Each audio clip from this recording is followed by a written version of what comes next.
ఎప్పుడెప్పుడా అని ఎదురు చూస్తున్న మోస్ట్ అవైటింగ్ మూవీ ఖైదీ నెంబర్ 150 సినిమాలోని పాటలు అదరగొడుతున్నాయి.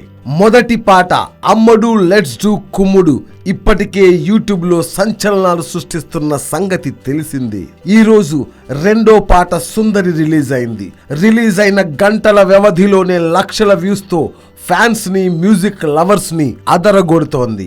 అమ్మడు లెట్స్ డూ కుమ్ముడు ఇప్పటికే 50 లక్షల వ్యూస్ దాటగా రెండో పాట సుందరి కూడా యూట్యూబ్ లో అంచనాలకు మించి సంచలనం సృష్టిస్తోంది. దేవిశ్రీ ప్రసాద్ కంపోజ్ చేసిన ఈ పాటలు మాస్ ను విపరీతంగా ఆకట్టుకుంటున్నాయి. వివి వినాయక్ దర్శకత్వంలో mega power star Ram Charan నిర్మాణ సారథ్యంలో వస్తున్న ఈ సినిమా సంక్రాంతి కానుకగా విడుదల కాబోతోంది. Let's wait for the blast from boss. Ya, boss is really back.